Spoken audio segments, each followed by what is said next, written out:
성령님 좋은 아침입니다. 이 시간 성령님을 초청합니다. 오늘도 내 안에 오셔서 하나님을 기쁘시게 해드릴 것을 소원하게 해주세요. 오늘 말씀을 통해 구체적으로 무엇을 해야 할지를 깨닫게 해주세요. 깨달은 것을 삶 속에서 실천할 수 있도록 도와주세요. 아멘. 오늘 함께 나누실 하나님 말씀은 고린도전서 1장 1절에서 9절까지 말씀입니다. 고린도 교회는 바울이 2차 전도 여행 기간 중에 1년 반 동안 머물면서 세웠던 교회였습니다.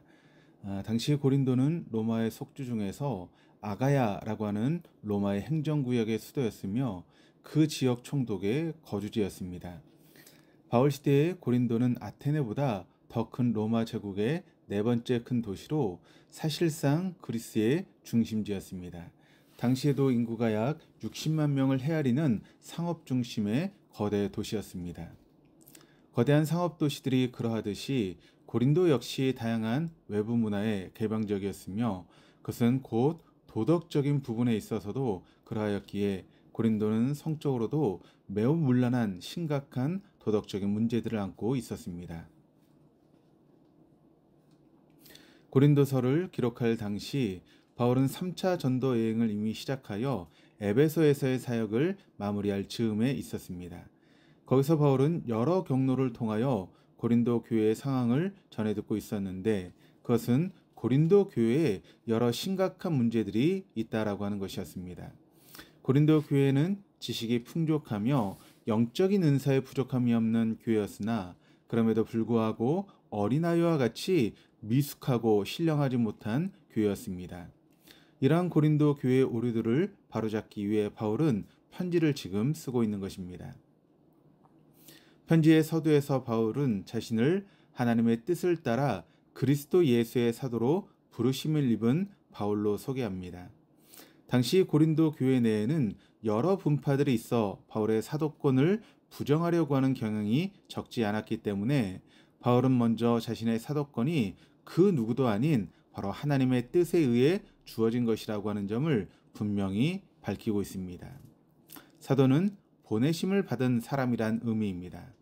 바울은 과거에 그리스도인들을 체포하고 죽이는 일에 앞장섰으며 공공연하게 교회를 핍박했던 이력의 소유자였습니다. 그랬던 그가 다메섹 도상에서 부활하신 예수님을 직접 만난 뒤 극적인 회심을 체험하고 사도로 부름을 받았습니다. 바울이 이렇게 자신을 소개하는 것은 자신의 사도됨을 자랑하려고 하는 것이 아니었습니다. 그것은 자신이 사도로 부름받았음은 물론 지금도 역시 사도의 자격으로 편지한다는 사실을 밝힘으로써 이 편지를 통해 전하는 주님의 말씀의 신실성을 의심하거나 또 훼손치 말고 그 교훈을 분명하게 지키라고 하는 것을 강조하기 위함이었습니다. 2절에서 바울은 편지의 수신자를 고린도에 있는 하나님의 교회라고 밝히며 그들에게 지금 편지를 쓰고 있음을 말합니다. 고린도라는 지명과 나란히 하나님의 교회라고 하는 명칭이 언급된 것은 그 의미가 적지 않습니다. 우상 숭배와 환락의 대명사인 고린도와 하나님에 의해서 부름받은 성결한 사람들의 모임인 하나님의 교회란 표현을 이어서 사용하므로 타락한 세속 도시에 하나님의 교회가 있다라고 하는 것입니다. 나아가서 그리스도인들은 이를 극복하고 또 세상을 복음으로 변화시켜 나가야 하는 존재임을 드러내고 있기도 합니다. 또한 바울에 의하면 고린도 교회는 곧 그리스도 예수 안에서 거룩하여진 사람들이며 성도라 부르심을 받은 사람들의 공동체였습니다. 바울은 그들이 거룩하여졌다고 수동태로 표현합니다. 이 말은 고린도 교회 교인들이 그들의 노력이나 행위로 거룩하게 된 것이 아니라 예수 그리스도께서 하신 일 때문에 거룩함을 부여받았다라고 하는 것입니다. 또한 그들은 성도라 부르심을 입은 자들이었습니다. 즉 자신의 행위 때문이 아니라 하나님의 부르심에 의해 거룩한 백성, 즉 성도가 되었다라고 하는 것입니다.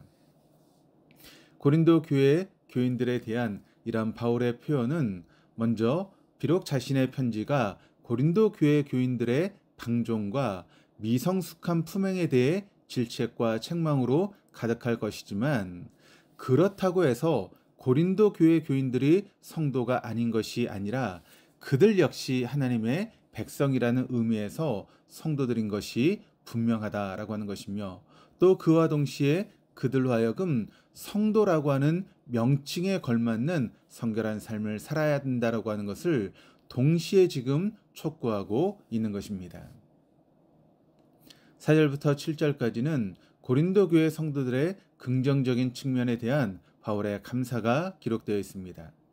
바울의 편지가 고린도 교회 교인들의 방종과 타락에 대한 질책과 권면을 위해 쓰인 편지라는 것을 생각해 보면 이러한 표현은 조금 생뚱맞게 여겨지기도 합니다. 그러나 바울은 그들에게 가능한 한 칭찬과 격려를 아끼지 않습니다. 8절에서 바울은 고린도 교회 교인들을 향하여 주께서 너희를 우리 주 예수 그리스도의 날에 책망할 것이 없는 자로 끝까지 견고하게 하시리라고 확신하고 있습니다. 이러한 표현은 당시 고린도 교회의 윤리적이고 영적인 상황을 고려해 볼 때 참 담대한 선언이 아닐 수 없습니다. 왜냐하면 고린도 교회는 이미 많은 문제로 인해 갈라져서 다투고 있었고 윤리적으로도 심각한 문제를 가지고 있었기 때문입니다. 더구나 교회가 위치한 고린도라고 하는 도시조차 당시에도 이미 타락과 부패의 대명사처럼 불려진 도시였습니다.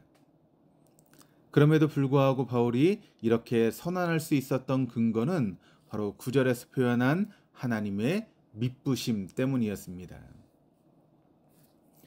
너희를 불러 그의 아들 예수 그리스도 우리 주와 더불어 교제하게 하신 하나님은 미쁘시도다. 바울은 타락의 도시에서 타락의 문화 속에서 살고 있던 고린도 교인들을 불러 당신의 아들 그리스도 예수와 교제하게 하시는 하나님의 신실하심을 찬양하고 있습니다. 미쁘시다라고 하는 말은 신실하다 또는 믿을만하다라고 하는 뜻입니다. 바울의 찬양과 선언은 지금 고린도 교회의 상태를 보고하는 것이 아니었습니다. 그가 이렇게 담대히 선언하고 찬양할 수 있었던 것은 바로 그들을 성도로 불러 세우신 하나님의 신실하심을 바라보았기 때문이었습니다.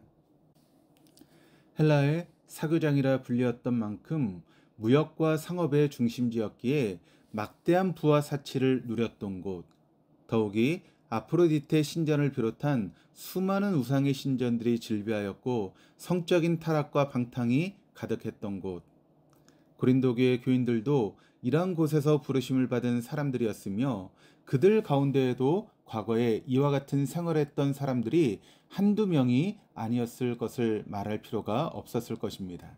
그런데 하나님은 그들을 버려두시거나 업신여기지 않으시고 불러내셨습니다. 그것은 그들이 구원받을 만하였기 때문이 아니라 예수 그리스도를 통해 만백성이 구원을 얻고 이방의 빛이 비치리라고 말씀하신 약속을 지키시기 위함이셨기 때문이었습니다. 이와 같은 사실을 생각할 때 바울은 하나님의 신실하심과 은혜에 감사와 찬양을 돌리지 않을 수 없었던 것입니다. 오늘 우리는 어떻습니까? 우리는 고린도 교인들보다 더 의로웠기 때문에 그리스도인이 되었습니까? 그렇지 않습니다. 우리 역시도 욕심을 따라 썩어져가는 구습을 쫓는 멸망받아 마땅한 이들이었습니다. 그런데 하나님께서 당신의 은혜로 우리를 성도라 하나님의 백성이라 불러주셨습니다.